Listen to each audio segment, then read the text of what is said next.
अगर अगर ये किसी के हाथ लग जाए तो इसका मतलब है कि मैं अब नहीं रहा। सब कुछ एक मामूली सी सवारी से शुरू हुआ था, एक ऐसी सवारी जो मुझे सीधा जहन्नुम में ले आई। ये मेरी कहानी है, मेरे आखिरी सफर की। और ये सब इसी डायरी से शुरू हुआ। एक खौफनाक घर में मिली थी मुझे ये, जहां एक आदमी की कहानी खत्म हुई और मेरी शुरू हो गई। वो रात, हाँ, वो रात भी बाकी रातों जैसी ही थी। सड़कें सुनसान, खाली। मुझे लगा चलो एक और सवारी मिल गई, पर वो मेरी आखिरी सवारी थी। मुझे क्या मालूम था कि मैंने अपने ऑटो का दरवाजा नहीं बल्कि शैतान के लिए दरवाजा खोला है। वो बहुत खूबसूरत थी, मतलब हद से ज्यादा। उसने मुझे अवंती नगर चलने को कहा, शहर का वो हिस्सा जहाँ कोई नहीं जाता, एकदम वीरान। मैं पहले कभी नहीं गया था वहाँ। सच कहूँ तो मुझे तभी कुछ अजीब लग जाना चाहिए था। सफर के दौरान मैंने उसे फोन पर बात करते सुना।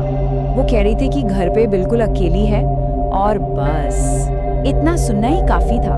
मेरे दिमाग में मेरे अंदर का जो जानवर था वो जाग गया। मुझे लगा वाह, आज तो किस्मत ही खुल गई। उतरते समय उसने अपना महंगा वाला फोन जानबूझकर सीट पर छोड़ दिया।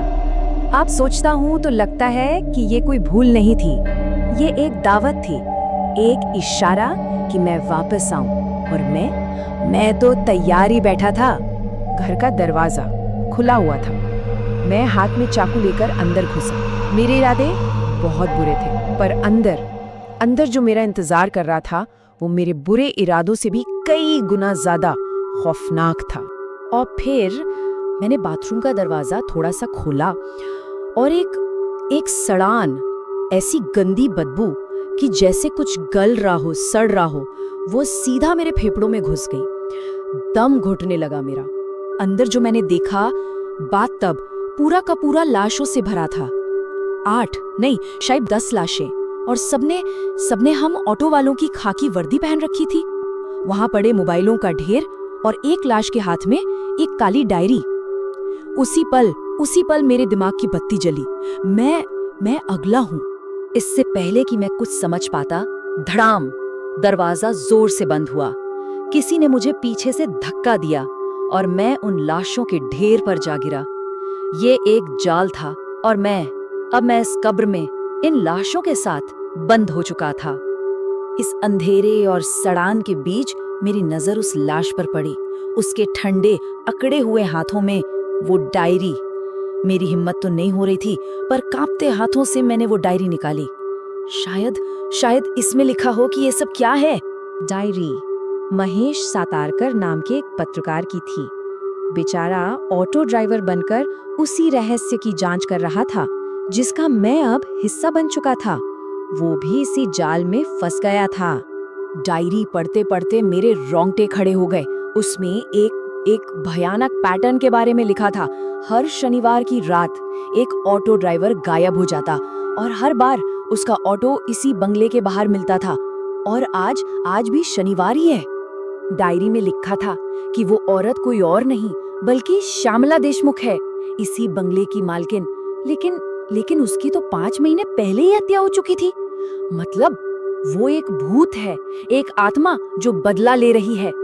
किसी ऑटो वाले ने ही अपने दोस्त के साथ मिलकर उसके साथ बहुत बुरा किया था। उसे लूटकर इसी बाथरूम के टब में मरने के लिए छोड़ दिया था। अब उसकी आत्मा यही कैद है। वो उसी खौफ को दोहरा रही है और मेरे जैसे हर ड्राइवर को अपना शिकार बना रही है। तभी मुझे बाहर से एक ऑटो की आवाज आई। राजू, वो मेरा दोस्त राजू था। मुझे लगा बस अब मैं बच गया, पर मुझे नहीं पता था कि वो उम्मीद की किरण नहीं बल्कि मेरे तड़पने का एक नया दौर शुरू करने आई थी। राजू, मैं दरवाजे की झिरी से चिल्लाता रहा, उसे रोकने की कोशिश करता रहा, पर मेरी आवाज वो दीवारों में ही दबकर रह गई। वो औरत, वो उसे अंदर बेडरूम की तरफ ले गई। मैंने देखा राजू ने बचाव में चाकू सीधा उसके सिर में घोंप दिया, पर उस औरत ने उसने चाकू को अपनी खोपड़ी से ऐसे निकाला जैसे कोई कांटा निकाल रहा हो, और फिर ब्लेड पर लगे खून को अपनी जबान से चाटने लगी। उस पल मैं समझ गया ये कोई इंसान नहीं है, ये शैतान है। और फिर अचानक कमरे में एक अजीब सा डरावना संगीत बजने लगा और वो औरत मेरे दोस्त राजू की बेजान लाश के साथ नाचने लगी। वो नजारा, उस नजारे ने मेरे होश उड़ा दिए। मैं पागल होने लगा था।